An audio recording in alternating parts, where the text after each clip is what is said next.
Bonjour, ici Cécile, j'espère que tu vas bien. Je suis très contente de te retrouver aujourd'hui. J'ai envie de partager avec toi une vidéo sur le sujet du minimalisme. Et c'est un peu une déclaration d'amour à cette démarche minimaliste et aussi une façon de recontextualiser et de réfléchir à pourquoi et comment le minimalisme est autant d'actualité et peut contribuer à trouver plus d'harmonie et de bonheur dans notre vie aujourd'hui. Le minimalisme, comme j'en ai déjà parlé dans pas mal de vidéos, donc c'est cette démarche de se débarrasser de ce qui nous encombre, que ce soit matériellement, que ce soit physiquement ou que ce soit dans notre temps, dans notre organisation, pour se concentrer sur nos vraies priorités, les priorités qu'on s'est fixées, ou pour se concentrer sur ce qui va nous servir, nous apporter plus d'harmonie, plus de bonheur, et voilà, ce qui va vraiment avoir une place importante dans notre vie. Et ça va un peu à l'encontre de ce à quoi on est habitué d'une certaine manière, parce que depuis qu'on est enfant, pour la plupart d'entre nous, en tout cas dans nos sociétés, on est hyper sollicité, on est incité à consommer en permanence. Dès l'entrée à l'école, les enfants sont hyper sollicités sur le thème de la consommation. Comme si consommer c'était notre rôle principal en tant qu'être humain. Et on nous incite à consommer, que ce soit des objets à foison, les enfants sont soumis à la publicité dès qu'ils sont tout petits, que ce soit des relations avec notamment tous les réseaux sociaux aujourd'hui, ou que ce soit de l'information, le fait d'être bombardé d'informations de toutes sortes, qui sont même pas hiérarchisées, qui sont pas forcément importantes et qui pourtant prennent tant de temps et d'importance dans notre vie.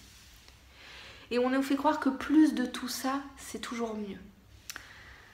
Que en achetant telle paire de chaussures, tu sais peut-être si tu as vu d'autres vidéos qu'à la base, moi j'avais une certaine addiction sur ce sujet-là, que tel blouson ou que telle robe, ça peut faire de nous une personne accomplie, ou ça peut nous rendre plus beaux ou plus admirables.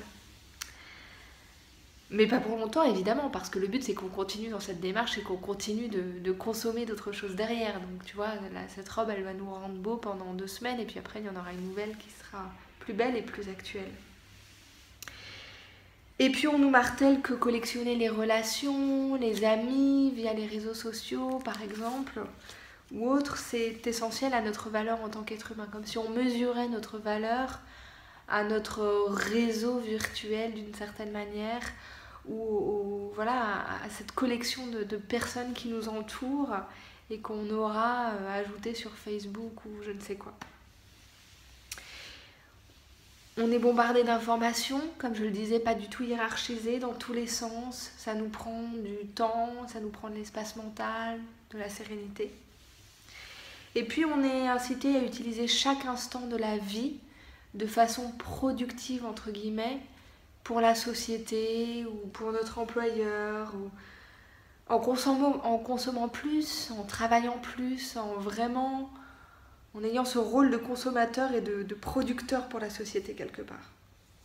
Et on nous apprend que le temps non utilisé, non optimisé, entre guillemets, c'est que le temps créatif et le temps libre est négatif, qu'il est mauvais, on l'assimile à de la paresse ou à de la naïveté, de l'oisiveté, pas des choses qui sont montrées comme pouvant déboucher sur quelque chose de positif dans notre société. Et on nous apprend que la simplicité n'est pas quelque chose de bon. Pourquoi se contenter de peu en fait quand on est dans une société où on peut tout avoir ? Pourquoi essayer d'avoir moins de vêtements alors qu'on a Zara, H&M et consorts qui nous en proposent des centaines de nouveaux par semaine?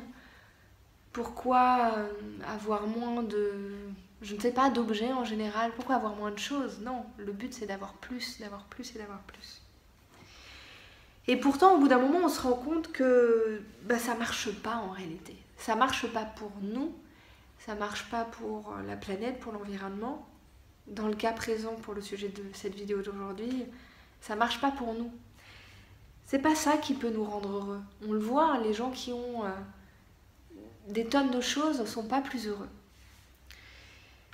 Ça nous permet pas de trouver le bonheur, bon ça c'est une chose, mais ça nous permet même pas de trouver un équilibre durable dans notre vie parce qu'on n'est jamais à l'équilibre, le plus engendre le plus qui engendre le plus. Et finalement, le point d'équilibre se déplace sans cesse jusqu'à ce qu'on soit submergé sous des tonnes et des tonnes de choses. Et ça ne nous apporte pas d'harmonie non plus. Et en fait, le minimalisme, c'est un peu une réponse à tout ça. Enfin, c'est même complètement une réponse à tout ça.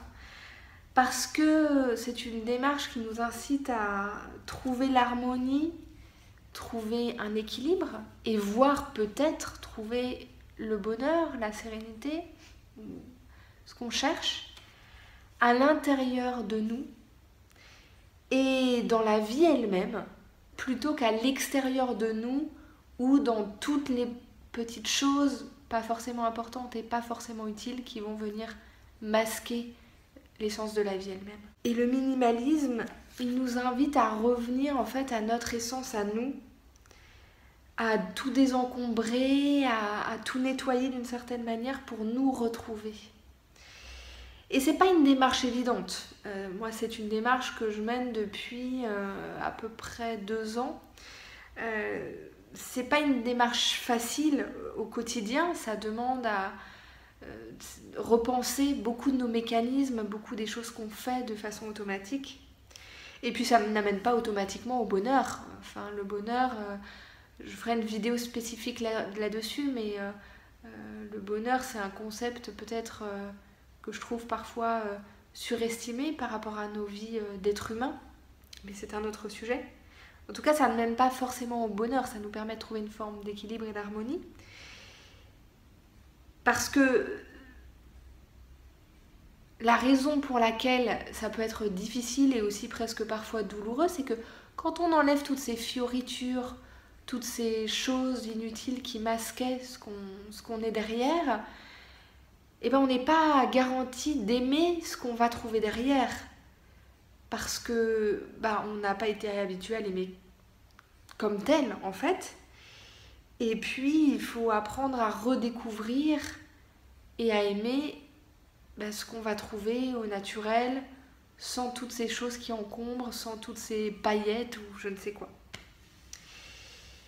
Et ça, c'est pas forcément quelque chose d'évident. Est-ce qu'on aime nos murs s'il n'y a pas de tableau ? Est-ce qu'on aime notre visage s'il n'est pas couvert de quelque chose ? Est-ce qu'on a besoin de tous ces strass sur notre t-shirt pour se trouver beau ? Peut-être, je sais pas. Mais en tout cas, revenir vers plus de simplicité, c'est aussi se donner l'opportunité, mais aussi le challenge d'aimer ce qu'on va trouver derrière. Ça, c'est super intéressant. Et en fait, je crois que si on s'y tient et que si on fait l'exercice, ça nous ramène vers l'équilibre, vers plus d'authenticité. Et si on est prêt à faire le chemin, je trouve que ça nous met sur la voie du bonheur, un bonheur nu, sans camouflage, qui se suffit à lui-même d'une certaine manière. Ou peut-être que je devrais plutôt parler d'harmonie, une harmonie qui existe telle qu'elle, sans avoir besoin qu'on rajoute des choses pour exister.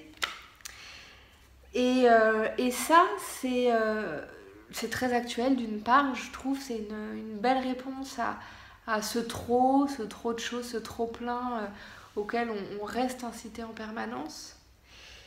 Et voilà, pour moi, c'est une déclaration d'amour à cette démarche parce que c'est un chemin par lequel on apprend énormément et trouver cette authenticité, cette forme de bonheur dans la simplicité, ça n'a pas de prix et en plus c'est gratuit. Voilà, j'avais envie de faire cette petite déclaration d'amour à la démarche minimaliste aujourd'hui et de la partager avec toi en espérant que peut-être ça t'inspire, que ça te motive à poursuivre ton projet si c'est un projet que tu mènes, ou peut-être à te poser la question si c'est un sujet qui t'intéresse mais voilà, tu l'as pas encore creusé, pas encore approfondi. Et voilà, je voulais te dire aussi que même si souvent on trébuche, qu'on retombe parfois dans nos anciennes habitudes, que et parfois malgré nous sans s'en rendre compte, c'est pas grave. On a un cap, on suit une direction et, bah, c'est cette route qui est intéressante et chaque petit pas qu'on fait est un progrès énorme. Et l'important, c'est ça, c'est d'avancer sur un chemin qui est en accord avec ce qu'on a envie de faire de notre vie. N'hésite pas à commenter, bien sûr, à partager ton expérience du minimalisme, ce que ça t'apporte, comment tu vis cette démarche. N'hésite pas à partager la vidéo si tu crois que ça peut intéresser des gens autour de toi. N'hésite pas, bien évidemment, à la liker aussi si tu aimes ce genre de contenu. Ou encore à t'abonner. Je suis toujours très très heureuse quand tu t'abonnes et voilà, et quand tu commentes et de faire connaissance avec toi par ce biais-là.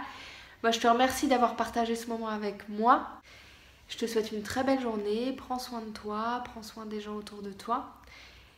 Profite de chaque instant. Cherche les petits moments de bonheur un peu partout. Et puis, bah, moi, je t'embrasse et je te dis à très bientôt. Au revoir.